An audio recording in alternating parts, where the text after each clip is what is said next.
All right, chapter 11. Science is very much like the Civil War in the USA. No matter which side won, it would have been an American victory. By science, I mean conventionalization of alleged knowledge. It, or maybe she, acts in to maintain itself or whatever against further enlightenment or alleged enlightenment. But when giving in, there is not surrender, but partnership, and something that had been bitterly fought then becomes another factor in its or her prestige.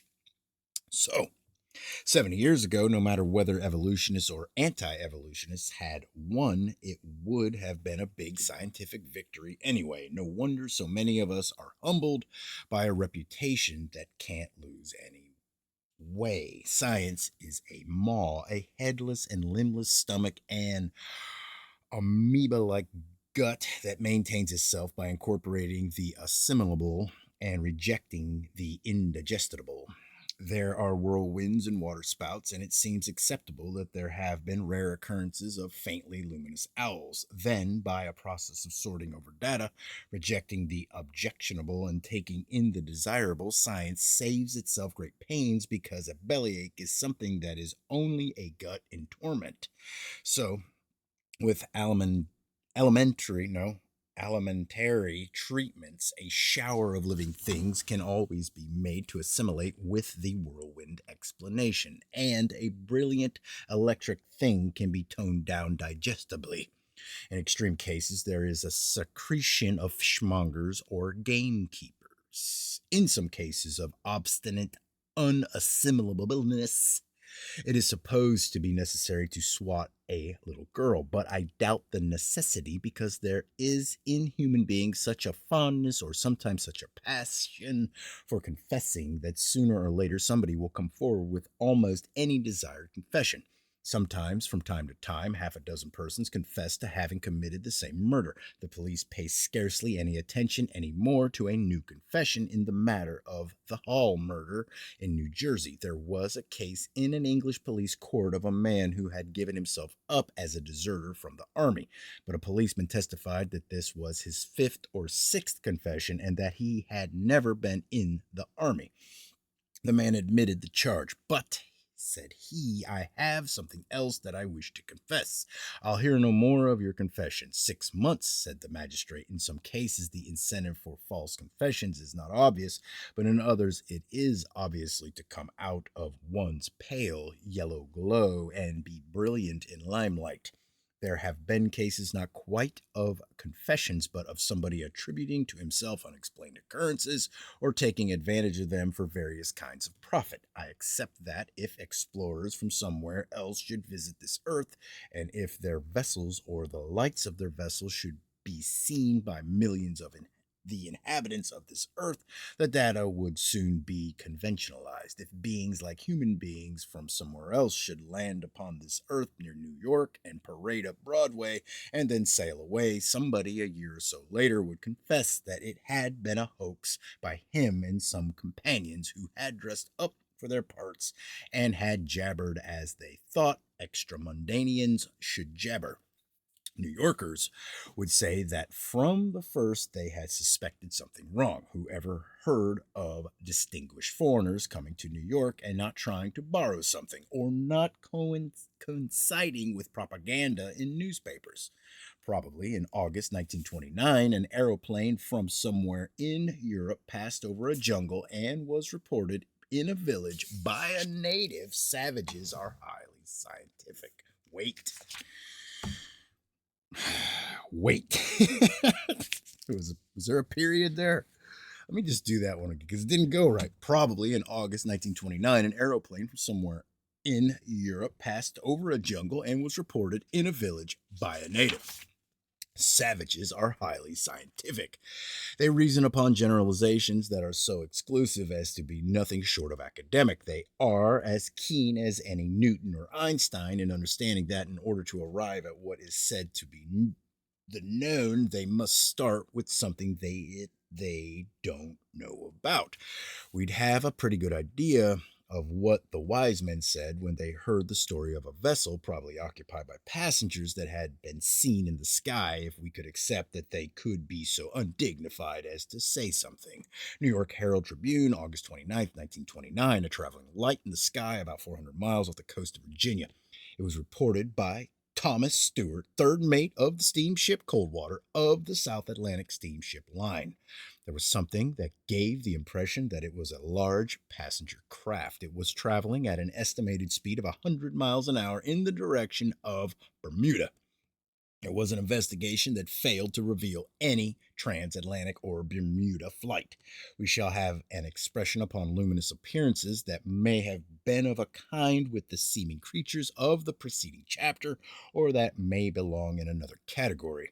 Before I find out the date and look up the matter, I came upon several humorous allusions in English newspapers to a time when there was a scare in England because of moving lights in the sky, and all the excitement was about the advertising scheme of an automobile manufacturer who had sent up an imitation airship with lanterns tied to it. There was a lesson in this. Presumably, others' alleged mysteries could be explained in similar commonplace terms.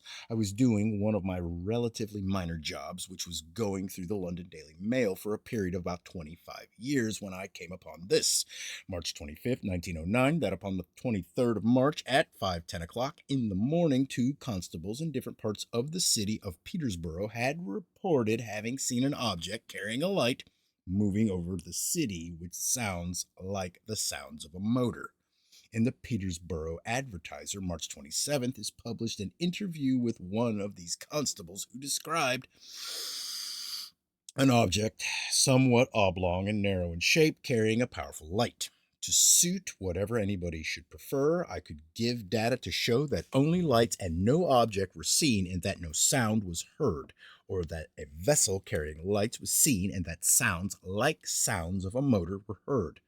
It is said in the Daily Mail, May 17th, that many other stories of unaccountable objects and lights in the sky had reached the office of the Mail. If so, these stories were not published. The newspapers are supported to be avid for sensational news, but they have their conventions, and unaccountable lights and objects in the sky are not supposed to have sex, and it is likely that hosts of strange but sexless occurrences have been reported but have not been told of in the newspapers. In the Daily Mail, it is said that no attention had been paid to the letters because everything that was mentioned in them as evidence was unsatisfactory. It is said that the object reported at Petersburg was probably a kite with a lantern tied to it. On the 15th of May, a constable at Northampton had sent to headquarters a written report upon lights that had been seen in the sky at 9 p.m. But Chief Constable Madeline had learned that a practical joker had sent up a fire balloon. The practical joker of Northampton, amusing himself at 9 o'clock in the evening, is an understandable representative of his species, but some other representative of his species flying a kite and lanterns at Petersburg at 5 o'clock in the morning, limiting his audience mostly to milkmen, though maybe a joker, could not have been a very practical joker. He must have been fond of travel. There were other reports from various places in England and in Wales. There were reports from places far apart. Daily Mail, May 20th, that a man named Lethbridge of 4 Rollin Street, Cardiff, Wales, had in the office of the Cardiff Evening Express told a marvelous story. The story was that upon the 18th of May, about 11 p.m., while walking along a road near the Caerphilly Mountains, Wales, he had seen on the grass at a side of the road a large tube-shaped construction. In it were two men in heavy fur overcoats. When they saw Mr. Lethbridge, they spoke excitedly to each other in a foreign language and sailed away. Newspaper men visited the place and found the grass trampled and found a scattering of torn newspapers and other debris. If anybody else wants to think that these foreigners were explorers from Mars or the moon, here is a story that, of course, can be reasoned out quite or almost satisfactorily. At any rate, still more satisfactorily, It may be said that no foreigners of this earth were sailing in the sky of Great Britain. In the Western Mail, Cardiff, May 21st, is published an interview with Mr. C.S. Rolls, the motorist and the founder of the Aero Club, who gave his opinion that some of the stories of a strange object in the sky were hoaxes, but that not all of them could be explained so. Chiefly for the reason that there was no known airship of this earth with such powers of flight, the reported observations were discredited, at least sometimes, in all newspapers that I have looked at.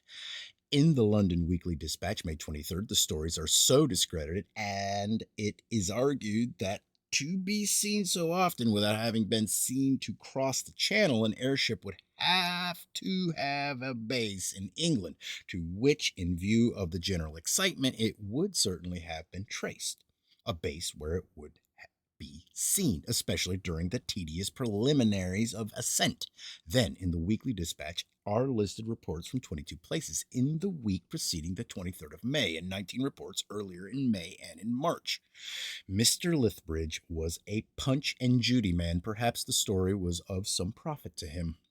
Not much attention was paid to it, but then came another explanation. Upon May 26th, it was told in the newspapers that the mystery of the lights in the sky had been solved. A large imitation airship had come down at Dunstable, and the lights had been upon that. It was an advertising scheme. An automobile manufacturer had been dragging the thing around in England and Wales. There had been reports from Ireland, but Ireland was omitted in this explanation. We are told that this object, roped to an automobile, had been dragged along the roads, amusingly exciting persons who were not very far advanced mentally. With whatever degree of advancement mine may be, I suppose that such a thing could be dragged slowly and for a short time, perhaps only a few minutes, because it was a hot air inflation along a road and conceivably through the city or two, with a policeman who reported lights in the sky, not seeing a rope going up from an automobile. But with whatever degree of advancement that of mine may be, I do not think of any such successful imposition in about 40 large cities, some of them several hundred miles apart. No one at the Dunstable saw or heard the imitation airship come down from the sky, an object to which was tied a card upon which was a request to communicate with a London automobile manufacturer in case of accident was found in the field morning of May 26th. The explanation, as I want to see it, is that probably the automobile manufacturer took advantage of the interest in lights in the sky and at night dumped a contrivance into a field, having tied his card to it. If so, this was only one of many occurrences that have been exploited by persons who had a liking or a use for publicity. Probably Mr. Cannell and his dead owl can be so explained, and though I should very much like to accept that Mr. Lethbridge's story, I fear me that we shall have to consider him one of these exploiters. Also, there was the case of the press agent who, taking advantage of stories of a prowling animal, tied tin wings and green whiskers to a kangaroo. The range of this reported observations was from Ipswich on the east coast of England to Belfast, Ireland, a distance of 350 miles, and in Great Britain from Hull to Swansea, a distance of 200 miles. Perhaps a gas bag could be dragged around a little, but the imitation airship that was found at Dunstable was a flimsy contrivance consisting of 2 hot air balloons and a frame about 20 feet long connecting them. The lights in the sky were frequently reported upon the same night from places far apart. Upon the night of May 9th, reports came from Northampton, Wisbech, Stamford, and Southend. In the Weekly Dispatch, May 23rd, it is pointed out that to be seen at Southend about 11 p.m., and then 20 minutes later at Stamford, 70 miles away, the object in the sky must have traveled at a rate of 210 miles an hour. The question that comes up is whether after the finding of the object at Dunstable or after a commonplace ending of a mystery, lights continue to be seen traveling in the sky. The stoppage was abrupt, or the stoppage of publication of reports was abrupt.